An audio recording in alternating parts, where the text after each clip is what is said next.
Beirut دھماکے، حکومت کی غفلت یا اسرائیل کی دہشت گردی۔ السلام علیکم ناظرین، 4 جولائی 2020 کو لبنان کے دارالحکومت بیروت میں ایک کے بعد دوسرا اور تقریباً 2 دھماکوں نے پورے لبنان کو جھنجھوڑ کر رکھ دیا، جبکہ باقی ملکوں کے لوگ اس بات پر دانتوں میں انگلیاں دبائے اس واقعے پر حیرت زدہ دکھائی دیے۔ اس افسوسناک واقعے میں 200 سے بھی زائد ہلاکتیں ہوئی، جبکہ ہزاروں زخمی ہیں۔ 3 لاکھ سے زائد لوگ بے گھر ہو چکے ہیں۔ اس واقعے میں جاں بحق ہونے والے افراد کی تعداد دن بدن بڑھ رہی ہے۔ جاں بحق ہونے والوں میں پاکستانی بھی شامل ہیں اور بنگلہ دیشی بھی شامل ہیں۔ خدشہ یہ ہے کہ یہ تعداد بڑھ سکتی ہے، کیونکہ 5000 سے زائد افراد کے زخمی ہونے کی اطلاعات ہیں۔ لبنان ابھی تک سوگ میں ڈوبا ہوا ہے۔ لبنان کے ایک فلم میکر جیوڈ شہاب نے BBC سے غمزدہ لہجے میں بات کرتے ہوئے کہا کہ بیروت چلا رہا ہے، بیروت چیخ رہا ہے اور اس کے لوگ اب تھک چکے ہیں۔ بیروت سے گورنر نے کہا کہ بیروت کو کھانا چاہیے، بیروت کو میڈیکل فیسلٹیز چاہیے، بیروت کو گھر چاہیے اور بیروت کو اپنے لوگوں کے لیے پناہ چاہیے۔ لبنان کو اس وقت دنیا کی مدد چاہیے۔ فرانس نے 3 طیارے روانہ کر دیے، جن میں 55 ریسکیو ٹیم کے افراد شامل ہیں۔ میڈیکل ایکوپمنٹ ہے اور موبائل کلینک پہنچایا جائے گا۔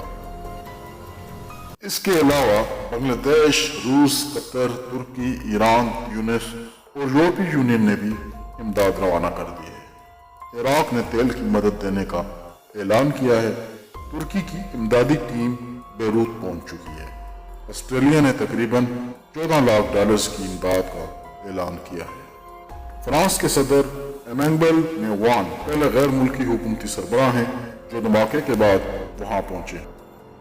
بیروت میں 2 ہفتے کے لیے ایمرجنسی نافذ کر دی ہے اور بیروت کو فوج کے حوالے کر دیا ہے۔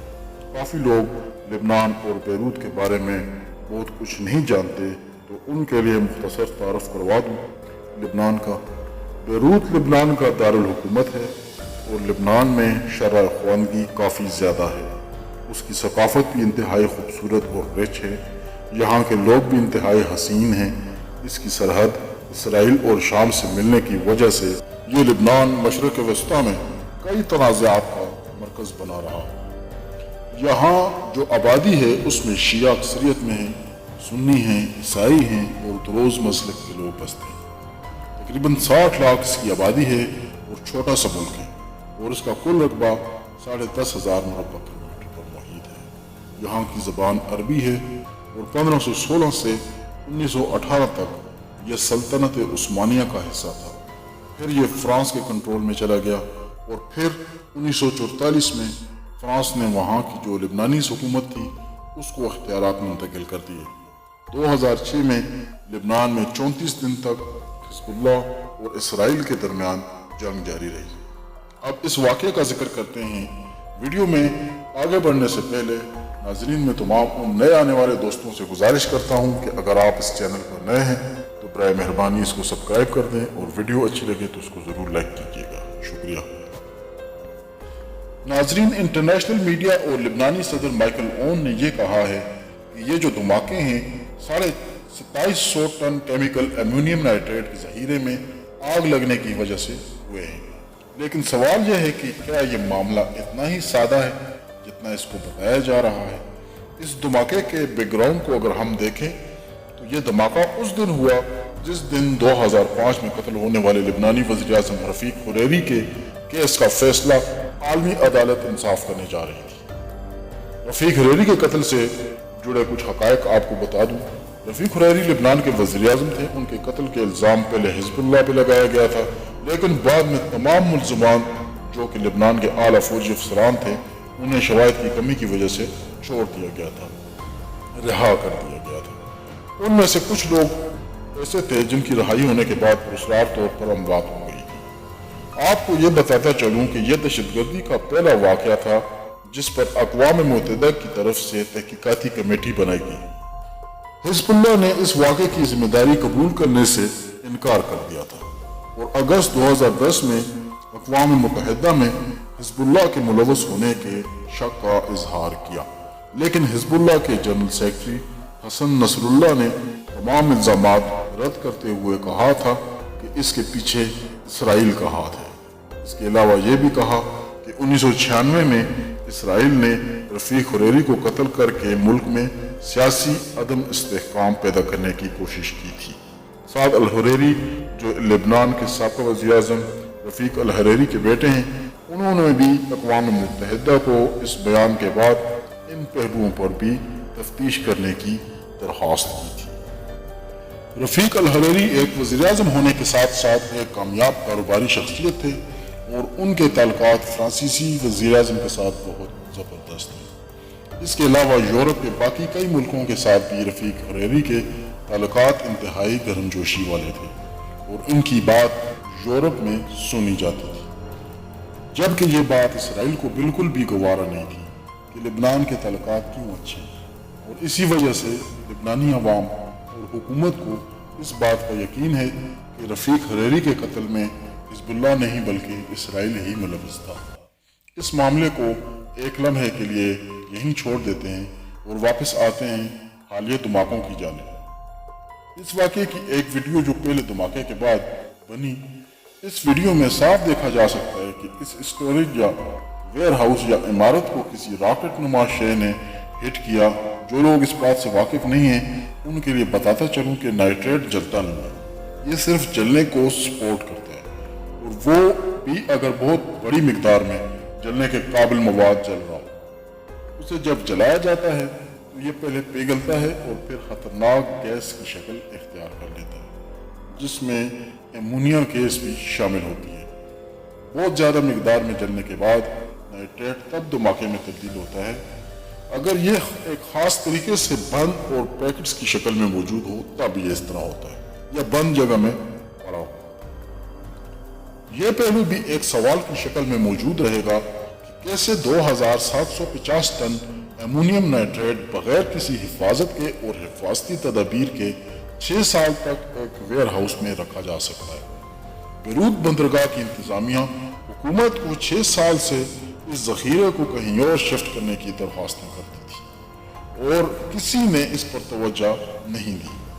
हुकूमत को यह तजवीज़ भी दी गई कि इस केमिकल को खाद या किसी एक्सप्लोजिव की तैयारी के लिए किसी को बेच दिया जाए या इसको एक्सपोर्ट कर दिया जाए या फिर लेबनानी फौज के हवाले कर दिया जाए, लेकिन किसी भी तजवीज़ पर अमल नहीं हो सका। इब्तिदा में यह खबर भी आई कि ये धमाके आतिशबाजी वाले किसी बहरी जहाज में लगने वाली आग के सबब हुए हैं और इसी धमाके ने बेरूत को गारद कर दिया और वहाँ एमरजेंसी नाफज करना पड़ गई। फिलहाल तो लेबनान गम और गुस्से में है और मुस्लिम दुनिया भी अफसोस की लहर में है। इस पर तहकीकात होने के बाद ही ये बात वाज़ेह होगी कि इस वाक़े की वजह क्या है। लेबनानी हुकूमत भी इस वाक़े को दहशतगर्दी कहने से गुरेज कर रही है, लेकिन जो वीडियोज़ मंजर आम पर आ रही हैं उनको देख कर यूँ लगता है ऐसा होना बैरूनी अमल दखल और बाकायदा साजिश के बिना मुमकिन नहीं है। और ऐसा धमाका है इस मवाद लेबनान के पड़ोस में सिर्फ इसराइल के पास ही मौजूद है। इस अमल को लेबनानी अवाम के दिलों में डर बिठाने का अमल भी कह सकते हैं, क्योंकि वो फ़लस्तीन में ऐसी दवाई पहले देख चुके हैं। लेबनानी अवाम गम और गुस्से का शिकार हैं। वो अपनी हुकूमत से तहकीकात का मुतालबा कर रहे हैं और इन सवालों का जवाब भी जो आपको गोश गुजार किए हैं मैंने कि कैसे ये धमाका गैस केमिकल का जहीरा बगैर किसी हिफाजती तदाबीर या इंतजामात के बगैर 6 साल तक बंदरगाह पर रखा गया और किसी ने इसे महफूज मकाम पर मुंतकिल ना किया। अवाम के ज़हनों में उठते इन्हीं सवालों के जवाब में लेबनानी वज़ीर-ए-आज़म ने इस अज़म का इजहार किया है कि मैं बतौर सरबरा मुमलिकत तब तक चैन से नहीं बैठूंगा जब तक जिम्मेदारों को ढूंढ नहीं लिया जाता, उन्हें कटहरे में ला के खड़ा किया जाएगा और उन्हें संगीन सजा से दोचार किया जाएगा। लेबनान के हवाले से मैं आपको ये भी बता दूं चलूँ कि लेबनान में बैड गवर्नेंस है, लेबनान में करप्शन है, लेबनान एक बहुत खूबसूरत मुल्क है, उसकी तहजीब और सकाफत बहुत खूबसूरत है, लेकिन उसकी हुकूमत उतनी ही कमज़ोर है। लेबनान के अंदर कुछ ग्रुप्स हैं जो मिलकर हुकूमत बनाते हैं, और इस वाक़े के बाद जब सबसे पहले फ्रांसीसी सदर वहाँ पर पहुँचे, उन्होंने भी तनकीद की कि अब वक्त आ चुका है कि लेबनान अपने अंदर इस्लाहात लेकर आए और अपने निज़ाम को बेहतर करे। इससे पाकिस्तान को और पाकिस्तान जैसे और तरक्की पजीर मुल्कों को भी सबक सीखना होगा कि जहाँ पर इदारे कमज़ोर हों, जहाँ गवर्नेंस या तर्ज हुक्मरानी अच्छा ना हो, जहाँ करप्शन हो, जहाँ मेरिट ना हो, फिर उन रियासतों के अंदर हमेशा सिविल वार रहती है। और यही वजह है कि लेबनान में काफ़ी अरसे तक सिविल वार रही, खाना जंगी रही, और आज तक लेबनान जो है वो डोमेस्टिकली अपने हुकूमत साजी के अंदर अपनी गवर्नेंस में, पॉलिटिक्स में मजबूत या अपने कदमों पर खड़ा नहीं हो सका है। नाज़रीन, इसके साथ ही हमें इजाज़त दीजिए, अब तक के लिए इतना ही। मज़ीद जैसे ही कोई अपडेट मिलेंगी आपको ज़रूर आगाह किया जाएगा। अगर आपने इस चैनल को सब्सक्राइब नहीं किया है तो बराए मेहरबानी इसको सब्सक्राइब कर लें। वीडियो अच्छी लगे तो उसको ज़रूर शेयर कीजिएगा। शुक्रिया।